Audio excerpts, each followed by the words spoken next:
It was a busy weekend in the NCAA tournament. It rolls on right here tonight. Julian Edlow, Adam Kaufman, and taking a look at some of, obviously, this round of 8, the 8 teams that are remaining of the low seeds, because some have advanced to this point. Jules, who surprised you the most? Yeah, we have some low seeds advancing.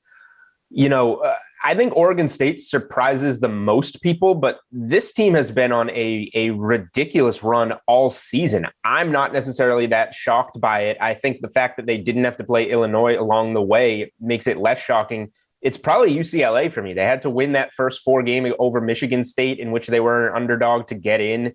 And then they had a good run. They got some lucky bounces along the way, played some lucky teams, I guess. But I thought Alabama was the end of the road for sure, and yet here they are.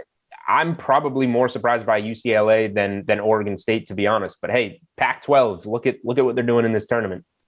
Oregon State, first game here tonight, obviously going up against Houston, and 8-point underdogs. But nevertheless, with, as you said, what this team has done so far, how do you feel about the Beavers covering the 8 points? I feel fantastic about the Beavers covering the 8 points because the Beavers are the best underdog bet in college basketball this season. As an underdog, Oregon State is 17-5 against the spread. They have won and covered, obviously, all 3 games in this tournament as roughly 7.5, 8-point dogs. They covered the last 2 games of the Pac-12 tournament, in which they swept through UCLA, Oregon, and Colorado, winning those last 2 as 8, 9-point underdogs. This team has been on a ridiculous run ever since late January, pretty much.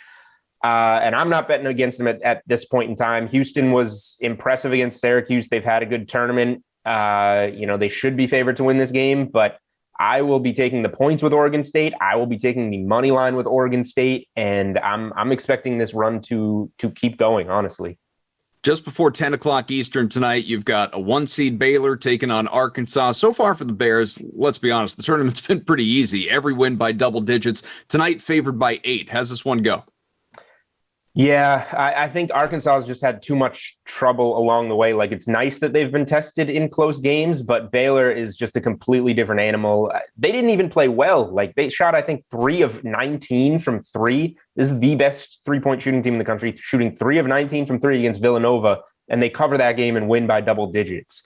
Nothing has been hard for them, and Arkansas is a good team, but just squeaking by Oral Roberts. They played a nail biter against Texas Tech.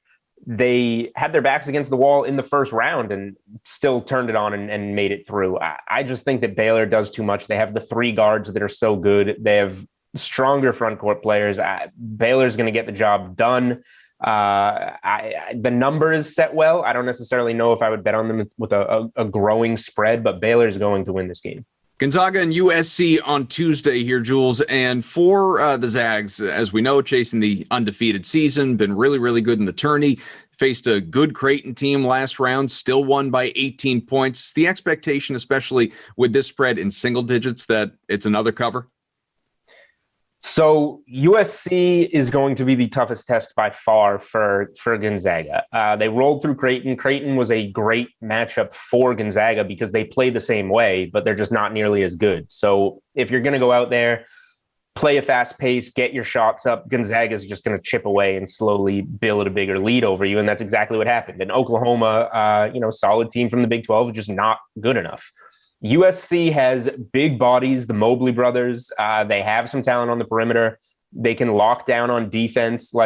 I think USC is going to make Gonzaga finally look human in this tournament. I would not be comfortable laying the 9 with Gonzaga. Everywhere along the way, they have smashed these spreads.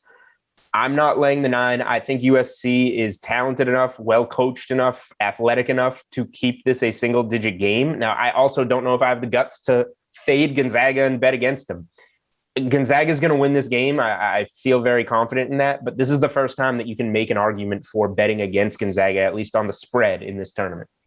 Final game in the round of 8, and that is UCLA and Michigan. And as we know, the Bruins, they've been at it, since the play-in round and that win over Michigan State. Now, obviously, reaching this point against the other team from Michigan, taking on, obviously, the Wolverines. 7.5-point dogs, but as we know, just playing so well right now. How's this one play out? Yeah, it's crazy. I said, like, I don't know how UCLA got here. They haven't been this team all season. Like Oregon State, the reason they don't surprise me as much is because they've been this team, going into the Pac-12 tournament, through the Pac-12 tournament, and into this tournament. UCLA literally, snapped their fingers and started this run right when the big tournament started. So that's why it's been so surprising. I think it has to end at some point in time. I think that the way Michigan dominated Florida State was the sharp side of that game. Everybody said, give me the Seminoles.